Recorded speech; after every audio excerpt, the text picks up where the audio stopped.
Hey everybody, welcome back to another edition of the Transformation Leaders Podcast. We're here every Wednesday, and today's Wednesday. And so here we are again. Going to introduce Sean, my sidekick and partner in crime or co-host here.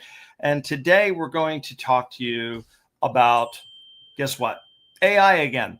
And so specifically, the title is going to be Crossing the Generative AI Chasm, and kind of a general preference of, you've heard it or seen at least a lot of our shows. And so I think you guys are knowing that we're getting to the point where things are starting to get pretty ubiquitous, just bigger, better, faster, and crazier. Still drinking from the fire hose after, 2.5 years now, it feels like, and probably no end in sight for all of you either. But in any event, we're going to get started today talking about value that you're going to get from like large language models, and we'll segue into a couple other conversations. But at this point, I'm going to turn it over to Sean to kind of take us through this angle here today. Sean? Excellent. So, one of the biggest things that we're running into and seeing when people talk about AI is no longer is the technology working, because now it works.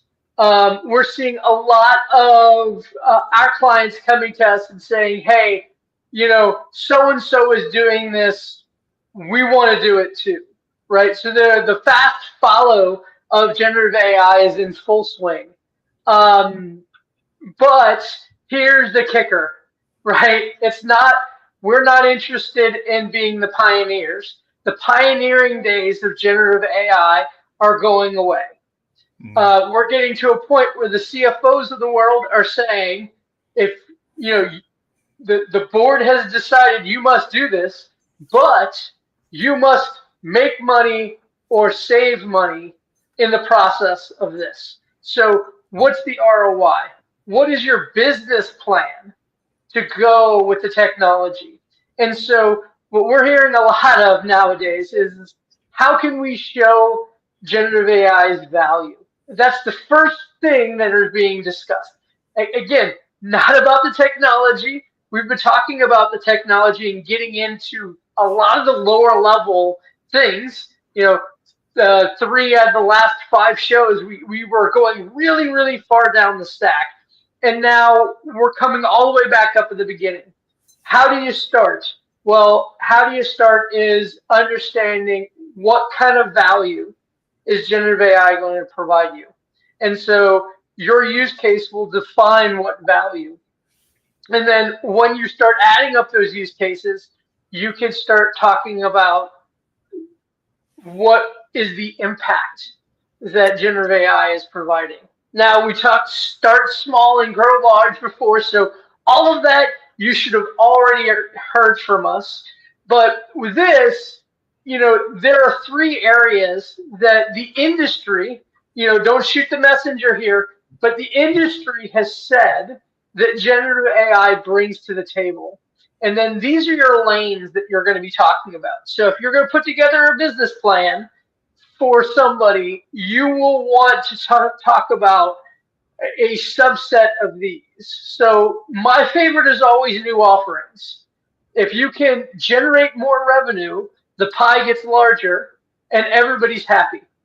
And I come from a consulting background, so everybody happier is a big smile on everyone's face, including myself. It's a lot easier to get approvals with this, but with everything else, when you're talking about business value, you're going to have to predict it, and then you're going to have to show how you're obtaining it, and if you're not, why you're not. So remember, when you're putting together a business plan, it isn't something that you get to throw overboard as soon as you get the funding. You're going to have to continue to report how you're obtaining this value. So the next is, to me, the next easiest one to talk about, which is enhancing employees, right? How can I take that superhero cape and put it on my day-to-day employee, and all of a sudden I've got, instead of a group of humans, I've got a group of superhumans. That, again, very straightforward. people talk about doing more with less, and we'll talk a lot about that on this call today. But enhancing employees so that they can do 10, 20, 30, 40, 50, 100% more productivity for those individuals. The third is really what you hear about on the news. You're going to hear it from the naysayers. I try to avoid the reduced headcount discussion as much as possible. Yep. But it is the first and foremost of Wall Street. If you've seen the large tech companies who are posting record profits yet doing record layoffs, this is how they're showing value with generative AI. And we'll get into more details on these, but starting from the top here, these are the lanes. David, what are your thoughts? Did I miss any? No, I don't think you missed anything. I just think that for those that are listening in leadership, the one thing you need to realize, even to Wall Street, to Sean's last point on reduction of headcount, and by no means am I telling anybody what to do. This is purely just an opinion and observation more than anything, is that these numbers, while they look really impressive right now, even though that the economy's in this balance of potentially runaway inflation, the key crux of this is that eventually all these numbers that look really good are going to circle back, and you're going to find yourself hiring employees again. Because while AI does a great job and gives you the illusion that it's right, just know that you're creating like a sine wave effect. Huge profits, huge losses, right? Because you got to get that balance to where you can get kind of this plateau, this slow ramping of whatever. And it's the balance between 2 and 3. And Sean and I are both seeing in all industries and all sectors, extremes to one or the other, and few, I'd say the 80-20 rule probably applies, maybe even only 10%, 10-90, are doing this the right way. And a lot of times Sean and I are getting brought in either too late or after the fact. So just the only thing to tell you to take away from this is to if you're just embarking on this journey, definitely get some consultants, get a modicum of different opinions. And, if you really want to go out on a wing, get a really intelligent large language model and ask it to be your consultant from one of the big four or Bain or McKinsey or whoever, and get a couple of different perspectives, like get all your information and kind of figure that game out. This is not easy to do alone. So best of luck to everybody. We are here individually if you guys want to reach out to us, of course, but 2 and 3, this is this balancing act that probably one of the biggest decisions you're going to make of your career for the next 5 years foreseeably. Yeah, I mean, again, the understanding what this is and putting your name on it is why consultancy was designed. I mean, that is the core management consulting concept. And if you're ever questioning some of those, just look up how HBO changed their name 15 times in the last 3 years. So moving on, the best thing to focus in on when you're talking about generating value is to do the fast follow. I talked about this before. Hey, so-and-so is succeeding in this area, and I want to do it too. And these 3 areas right now, as far as I know, these are the top 3 areas that generative AI has proven time and time again to add value to your business. Add value to your team, add value to your division, whatever part you're ongoing. I mean, this works at the lowest level of startups and stealths, all the way up at the top in the Fortune 50s. So, these are the areas that I always say, what can generative AI do in these areas? And then you can add on top of this. And in a year from now, These three are probably going to be the top 10. Things are getting much more proven in the marketplace, but these are the proven use cases. First, we've talked about it repeatedly, which is the development acceleration. Not just the vibe coding, but bug fixing, identifying issues, test automation. I've shown on this channel how you build these. Large language models can do it for you. So that's how well these use cases are defined. They work within the large language models already. Yep. The second one, and I know David showed this a couple months back, the N8N, the automation, CX acceleration, driving more self-service, deflection, and higher levels of engagement.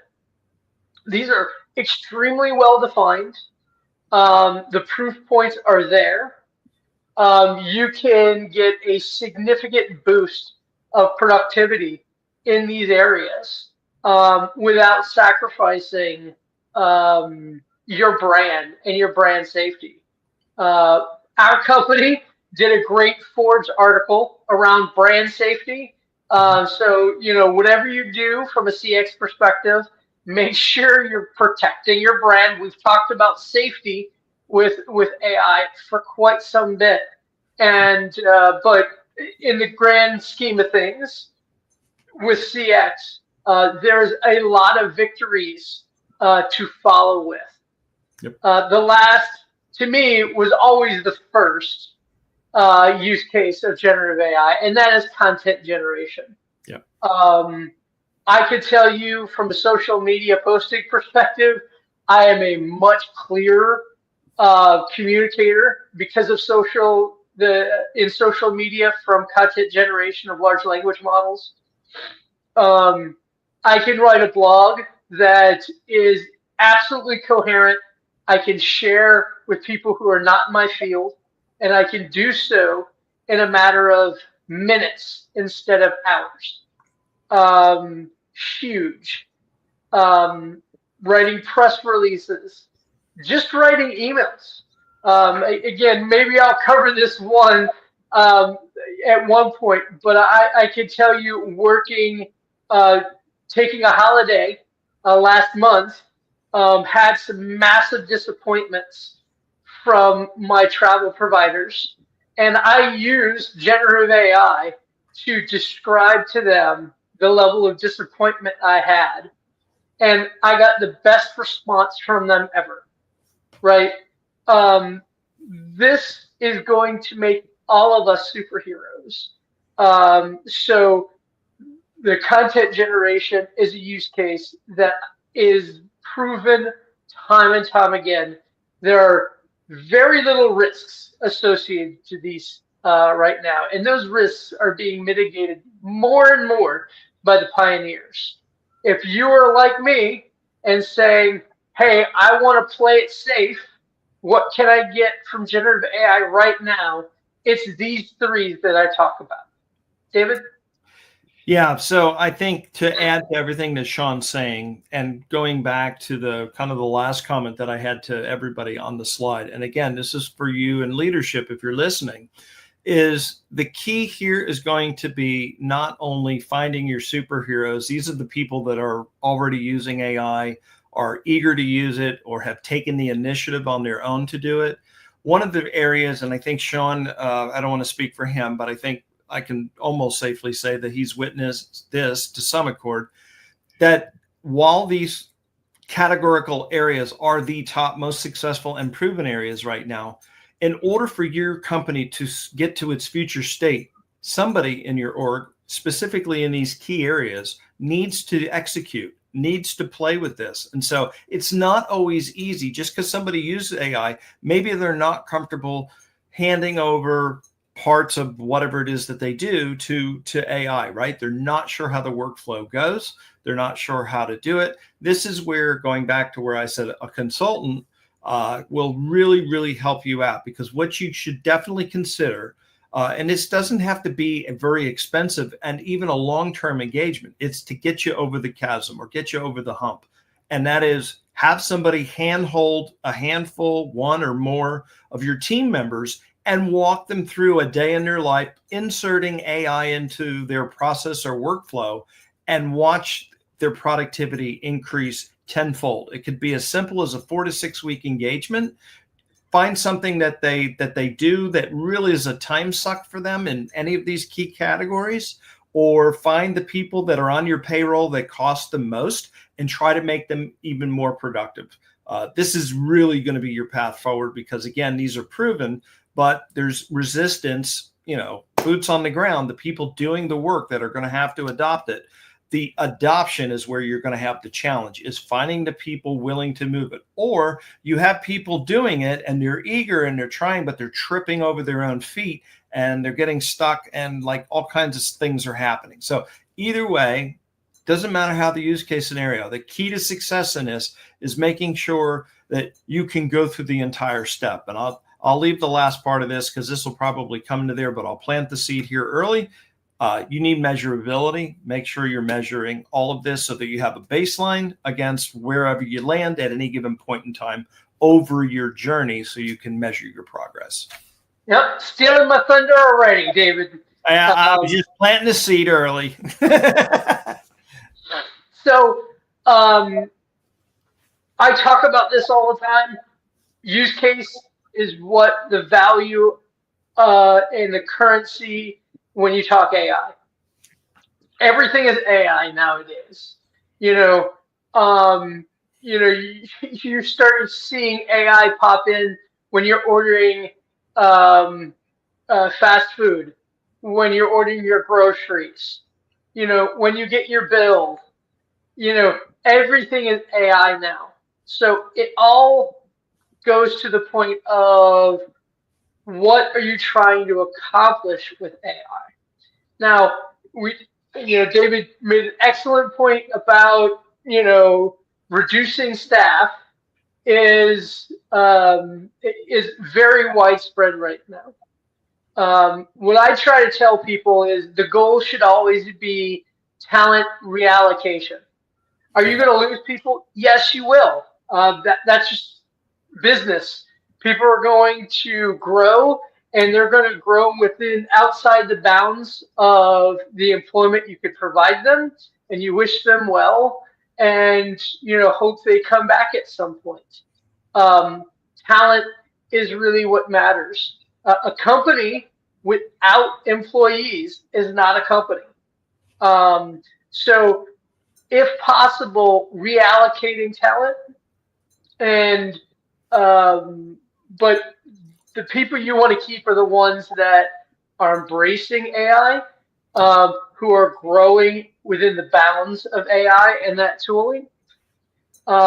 So you always want to focus on keeping the best and growing them. There are going to be people out there, and this was back in the internet. This is the same thing. I don't know, David, if you remember people who are like, I will never reply to an email, or I'm not going to Google search, right? I've heard these comments. I'm old enough to remember the days that people say, if it's my job to use Google, then I don't want to do this job anymore. So there are going to be people who do not want to grow, and you let them move on and wish them well. But the people who do want to grow and do want to use the technology and be as productive as possible, reallocate them wherever possible. Again, from a development perspective, maybe you will have fewer IDE coders, right? That makes sense with use cases. Well, perhaps, you should be focusing and reallocating that on preventing bugs. Maybe you need people who need to do your documentation, and AI will do the majority of the documentation. Having somebody with a code mindset write documentation is a lot better than maybe a technical writer would be. And so you would be reallocating developers to do other jobs like better test automation capabilities, and so on and so on. You could keep moving your talented people into jobs that they wouldn't be qualified to do, but with AI, they can grow and be able to do. Doing more with less and grow and build organically. So with AI, your people can do more. That means instead of having fewer coders, you can have more rich releases. Maybe you can release more often. Maybe you can do more bug fixes, more feature requests, more versioning. Perhaps now's the time to add a second product, right? Maintaining the high quality of people that you have. And then basically your gains will be in more revenue generation or more. I can tell you this, I've never met a salesperson who says, you know what, Sean, if we had less features, we'd be able to sell it easier. It doesn't matter. I'm laughing because I don't know how many salespeople, including some of our own that I've interacted with, overpromise, and then we're scrambling to try to figure out how we're going to implement a feature or the concept that everybody's heard of this vaporware. I mean, what AI will effectively be able to do is allow salespeople to sell the impossible. You know, I had this conversation with our salespeople with a new strategy that we're using AI for, and they're like, "Wow! So we can close more business with fewer people, but because we're closing more business because we're undercutting because we're cheaper, we will be able to hire more people. We'll need more people." Increase the volume. That's the success. That's the key. And that was a very big surprise. Why would we hire more people if we have more productivity? Well, if you can sell a greater amount at a lower cost, the margin will go up and the volume will go up. So, you know, there's lots of mathematics that you can do to explain getting more value out of AI. Yep. And I would recommend you explore all of them. And AI is also empowering something which is not on this list, which is the more creative you are, the smarter you are with business, yep, the farther you'll go. Agreed on all of those. And those are all great tactical points.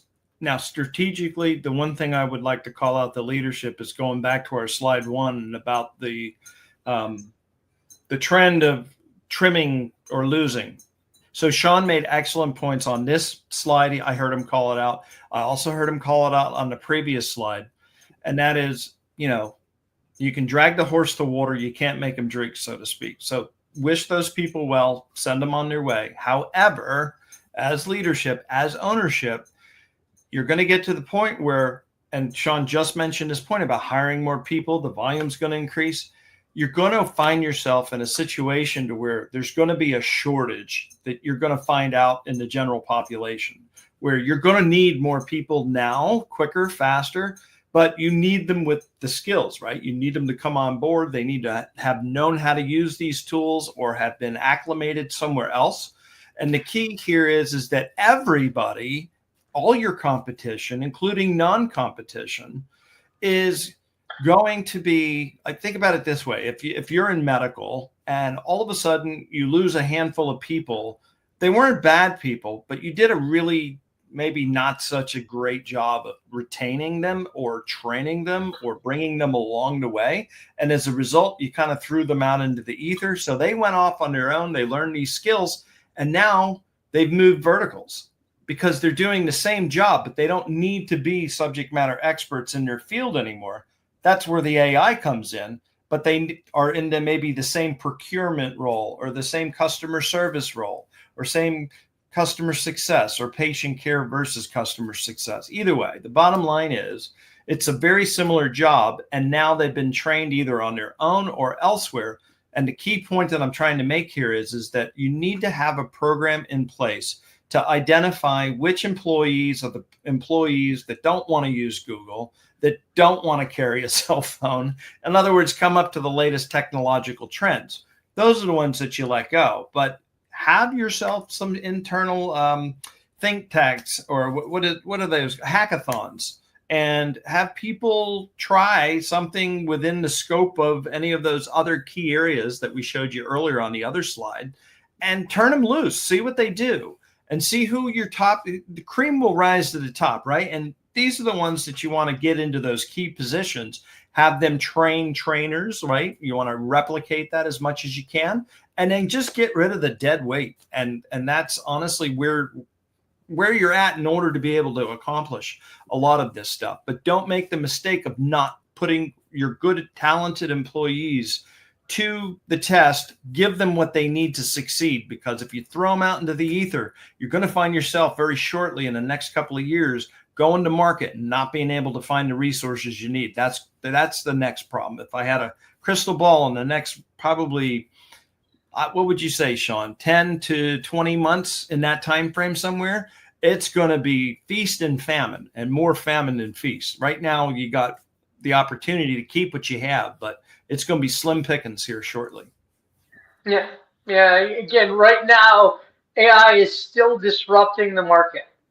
At some point, like I said, these 3 use cases I was talking about become 10, and then they become 50, and then they become 500. And then the only way to track the use cases are going to be asking the large language models themselves, right? Which we are already doing internally. We have so many use cases that we work with clients on. And use cases are everything. And I say this, and people just don't believe me at times. The technology is completely ubiquitous at this point. Right. In 2 weeks, I've cranked out 8 months of worth of work. I'm not kidding. It's been that insane. And you can now ask the technology to give you answers and teach you about the technology. It is completely ubiquitous. The business value, though, is not. No, true. So you cannot ask the large language model how to do this within your business, right? Who's what? Who's who in the zoo? This is where you come in play. So always keep an eye out where the value is and how to obtain it. Now, this is the most important part of the conversation, which is observability. Yes, you saw in the news a lot of people, very, very large companies that are the top 7 in the S&P 500. You've seen the news. They're like, with AI, we're laying all these people off. That is the easiest way to show value. If you can go through and just say, we're cutting 1,000 people, look at the value we created. It is very straightforward, but the risks involved with that, I come up with a great story about 18 months ago. There was a company out there, and they said, we no longer need CX agents. We're just going to deploy all AI. And they laid off all their people. They laid everybody. They laid off their HR. They laid off most of their finance. They went from a 5,000 person company down to a 50, and they made such big news on this. And then 3 or 4 months ago, they just announced, yeah, we had to do massive new hiring. We let our clients down. We let our customers down. We let our brand down. We made this mistake. And a lot of people are pointing to that company saying, look at the horrible mistake they made. No, At the end of the day is if you make your decisions on data, you're always going to be better off. It's always going to be the better decision. So what I tell people is start being a data-driven operations, right? Data-driven operation collects data. They measure, okay, this is what's going to come in, this is what's going to go out. When you put together a business case, this is the most important thing. What are your KPIs? How is it being driven? Yep. How are you going to measure it? That's another thing that I hear people all the time. Well, how am I going to measure that, Sean? There's always a way to measure it. You know, is it worth measuring? Is there a better way, a cheaper way to get the measurements? A lot of people, they deploy things, and then when they get asked, okay, show your work. Prove to me that you're generating this value. They look and go, okay, now how do we figure out how to do that after everything's been deployed? Well, then you're going to be changing user interfaces. You're going to be changing backend. You're going to be creating all these new problems that you need to solve. So remember, generative AI is like every other technology you deploy. At some point, the people who are giving you money to deploy it are going to want to make sure that that was a good idea. So if you like your position, if you like to maintain your position, if you hope to go above your current position, you really need to have the data to show what you're doing. One, because if you're successful, you will have bragging rights, right? Number two is if you're unsuccessful, you can change tactics, you can change strategy. I don't know how many times I've gone down the wrong way, but I don't wait a whole year. You know, 3 months is more than enough data for you to understand that you're doing something wrong. So that means you get 3 bites of the apple if you're on a fiscal year, right? Whereas if you wait to the end of the year and hope, you know, you may not. So don't be afraid to change direction. Just make sure you have the data to show it. And then plan your cradle to grave strategy.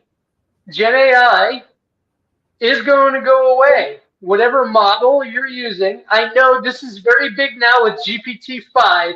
I got this week where a client called me up and said, we built everything around this model. We've tested it on GPT-5, and it does not work as well. So the upgrade is a downgrade. What do we do? You know, this is the pain associated with a cloud provider of infrastructure. You know, at some point, your Linux server will no longer be able to run. Everything has obsolescence. So plan for your obsolescence. And that should be part of your observability strategy. At some point, you're going to run out of disk. At some point, you're going to have too many people and not enough resources. This is everything about IT that you should be aware of. Generative AI is just like any other technology, and you should plan accordingly. David? Yeah, I'm going to go one bullet back, and then I'm going to circle back to what you just talked about, because you hit the nail on the head with the GPT-5, even in my own testing. And alarming, actually, you know what, we'll work our way backwards. We'll stay on this bullet and we'll go back. Because did I find a wound? Yeah, well, you kind of hit a kind of a sore spot that I just found, even in my own personal stuff. As of today, I tried to work on something because I use AI in some of my automations and stuff, and I was like, ugh. Anyway, the key here is that, or the long story short, I'll say, is that people like myself, people that are in the trench, leadership is probably not aware because, you know, they just get more of a higher level thing. But if you're in leadership and in the trench, or you're straddling between both leadership and production or delivery, you definitely need to listen. Okay, so recently, in addition to GPT-5 being announced just last week, I believe it was either earlier that week or the week prior. I think it was the week prior. OpenAI just announced their OSS version of their model that is their first ever open source model. And it is a snapshot and is performing, I think, as what was it, GPT 3.0, the really big flagship thinking model. So my key point in that is that part of the announcement of GPT-5 was the equal announcement that this is a true multimodal model, which means they are going to deprecate everything in the 4-line. They said that. Now, I don't know what the timeline is. I haven't really seen anything on that. They've already backtracked. But okay, well, because because of what Sean just said and some of the testing, I'm like, everybody's saying, oh, and you can fill in the expletive, but it was not pretty. So there needs to be a modicum of control, time for testing, part of your observability. Like, we're going just in circles here, right? It's going back to the software development lifecycle. You don't, if you're, whatever it is that you've built upon in your stack, you have all these frameworks and dependencies, and that dependency and framework hell. It's the same thing here. Treat your large language model, look at it objectively as if it is a framework. Because if you're using a non-private trained, Sean did just last week or the week before, where he showed you how to do the training of a model. I think he used a small language model and kind of brought it up to speed and talked a lot about that. I think the reality is a lot of companies are going to need to start thinking along those lines as either your primary source of deployment, or if not, bring it into your plan B and have both strategies ready to go.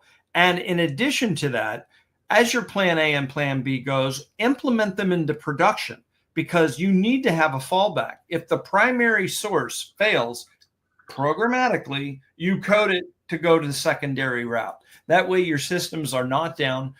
You know what to expect in both accords. And in your observability strategy, you need to add a monitoring component, because large language models are non-deterministic. That means if Sean asks me a question today and I answer it, tomorrow he asks me the same question, I'll give him a relatively similar answer, but it's not going to be word for word exactly the same. That's what I mean by non-deterministic. AI is the same, but there's a tolerance spec as to how far off of the beaten path I went.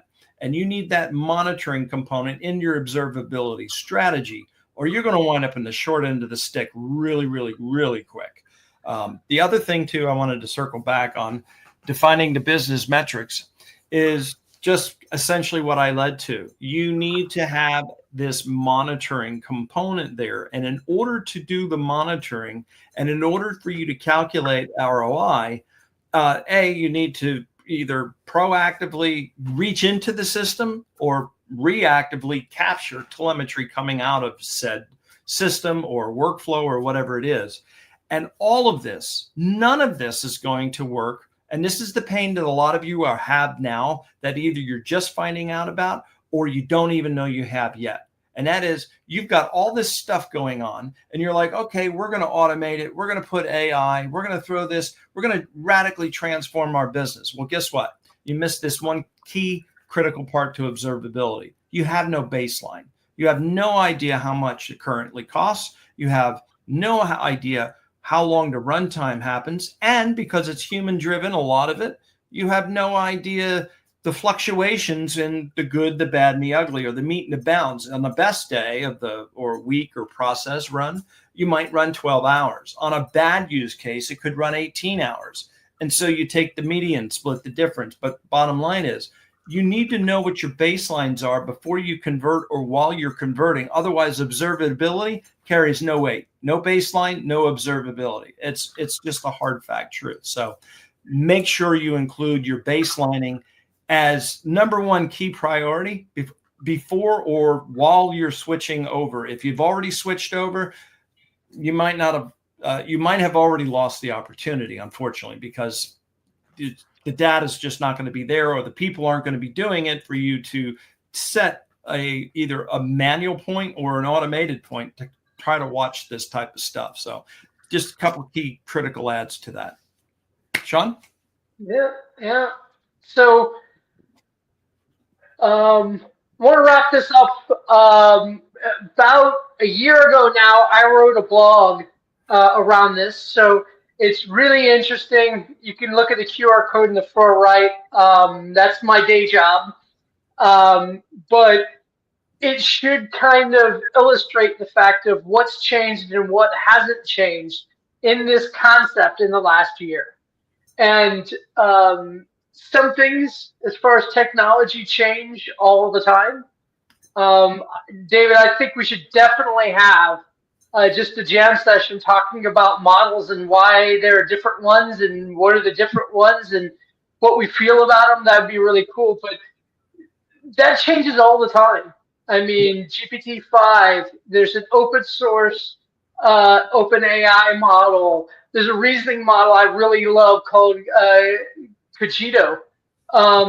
There is all kinds of really interesting things out there that we could talk about, but that's changing all the time.